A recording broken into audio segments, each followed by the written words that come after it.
Hulaan ko kung ano yan. Ano to? Parcel na naman. Oo, kasi may problema ako eh. So, naganap ako nito sa Shopee.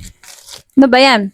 Ito, yung whitening stain removal mouthwash. Para sa bibig mo.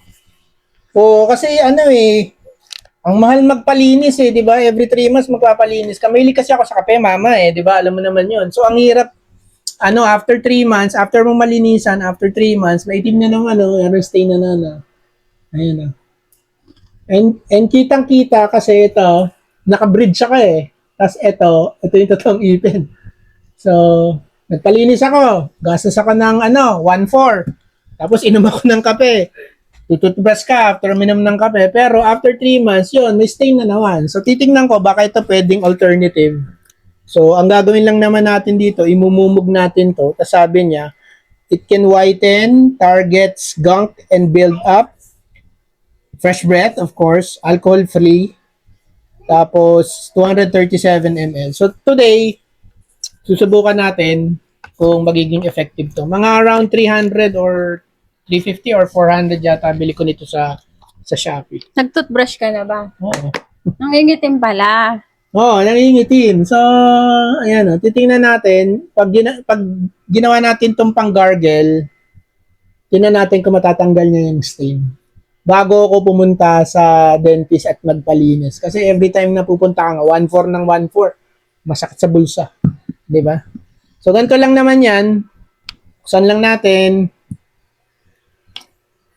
Again, yung content dito is 237 ml, 8 full ounce. So, kuha lang tayong konti.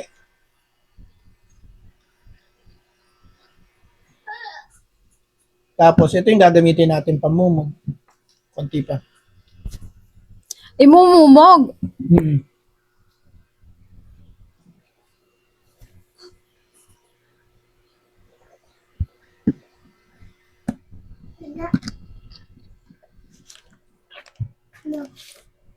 Throw your hands up if you with it.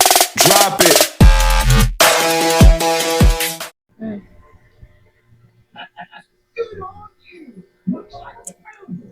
So, ayan. So, nirinse ko lang or minumog ko lang siya ng 1 to 2 minutes. Yun ang instruction na kailangan natin gawin. Tapos, tsaka natin spit out. After nun, magtututbrush tayo and then i-repeat lang natin yun at least once or twice a day. So, tingnan natin. I-update ko na lang kayo siguro sa mga susunod na video kung natanggal na tong gunk dito or yung stain natin dito.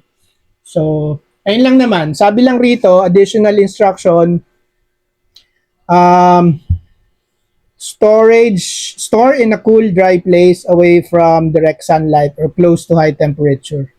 Diba? So again, pour 1 tablespoon of this product into your mouth, rinse your mouth for 2 to 3 minutes, then spit the product. Then brush your teeth and rinse your mouth with water. So yun lang naman. Update ko kayo sa susunod na video. Yun lang. Thanks for watching. Till the next budol. Peace!